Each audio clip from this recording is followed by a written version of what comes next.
I wasn't invited to my own sister's wedding even after paying for it. That wedding invite? It wasn't even a real piece of paper handed to me.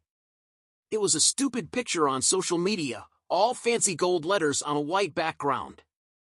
My sister wrote, "Can't wait to celebrate with everyone I love." Everyone but me, apparently. That's how I found out I wasn't invited to my own sister's wedding. I felt like I'd been kicked in the gut. I'd been paying for everything. The venue, the food, even some of her dress, all my money.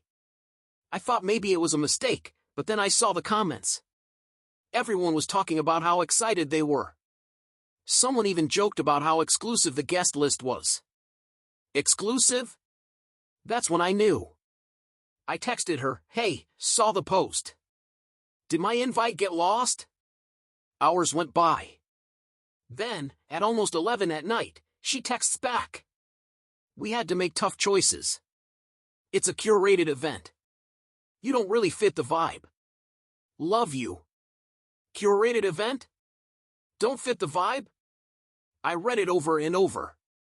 She didn't forget, she left me out on purpose. And I knew why. I'm not like her fancy friends with their suits and expensive dinners. I own a farm. A big, successful farm. I make good money, especially with the specialty crops I grow, but to my family, I'm just a dirt farmer. My sister always looked down on me for it. She thought a real job was sitting in an office, not working the land. She never said it, but I saw it in her eyes. The way she wrinkled her nose when I came to dinner in my work clothes, the way she'd say, "Oh, my brother just runs some farm," like it was something to be ashamed of. And now, after I paid for her whole wedding, I wasn't good enough to even be there. I should have seen it coming. They always treated me like an outsider.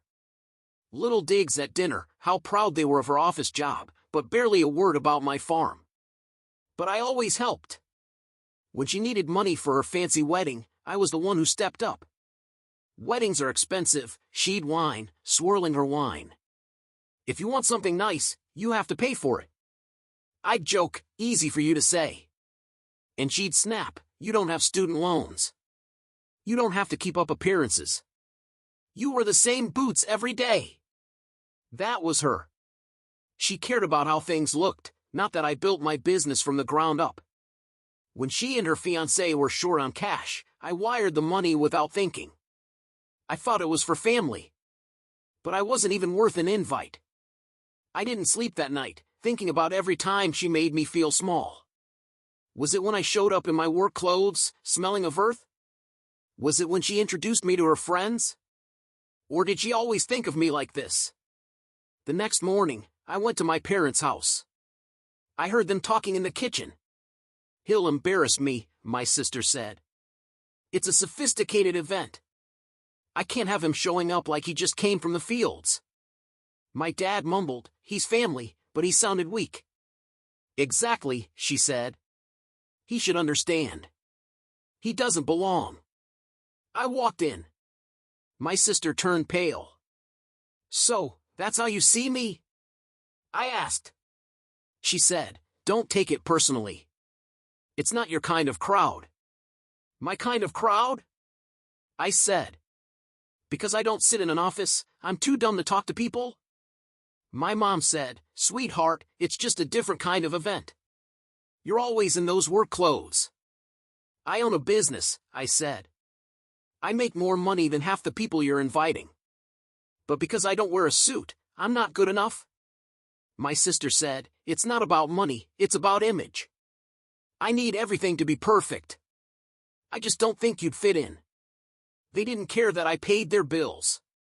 They just saw me as the dirt farmer. I nodded. "Got it." My mom said, "We'll have a nice family dinner after the honeymoon. That'll be more your style." I said, "You're right. Because in my world, you don't treat people like garbage." I left. My sister texted, "Don't make this a big deal. Hope you can still help with the cake." I laughed. She thought I'd still pay? I texted back, "Sorry, wouldn't want to embarrass you. Good luck." She called, then my mom, then my dad. 12 missed calls. The next morning, texts, "What do you mean you're not paying? You can't back out. Don't be spiteful. We raised you better." No one apologized. I called my sister. I changed my mind. "I'm not paying." She screamed, "You're going to betray me?" I said, "Like you forgot to invite me? Or talked about me like I was an embarrassment?" She said, "That was about appearances." I said, "And this is about money. You made it clear I don't belong, so I'm acting accordingly."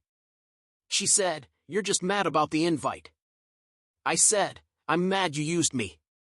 You think I wouldn't miss the money?" She said, "You have plenty." I said, "And none of it's going to you." I hung up. My parents kept calling. "Your sister is stressed. It's already planned. Family helps family." I said, "Funny, I don't remember you helping me." I hung up and blocked their numbers. They weren't calling because they were angry. They were trying to figure out how to pay for the wedding. Then my mom showed up at my farm. "Your sister is in trouble. The cake, the venue, the flowers, all unpaid. You have the money," she said. "You could help." I smiled. "And yet here we are." She said, "Stop being petty." I said, "Like how she planned her guest list without me. This isn't the same thing." "Sure it is," I said. "She made a choice, I made mine." She said, "She'll be humiliated." I laughed. "Now we're getting to the real problem." She said, "She deserves a beautiful wedding." I said, "She deserves what she can afford." She said, "You'll regret this." I shrugged. She left. My sister posted a vague status about people letting her down. My cousin called, "Your sister's freaking out." I said, "She didn't invite me." He said, "Oh, okay, I get that." 2 months later, my sister's wedding was back on. Same venue, but way less extravagant. My parents covered the cost, cut corners, made it work. Another fancy invitation, another curated guest list, and guess what? Still no invite for me. On her wedding day, I got calls. My mom, my dad, my cousin. I ignored them. My sister texted, "I wish things weren't like this." I didn't respond. They made their choices, and I made mine. And me?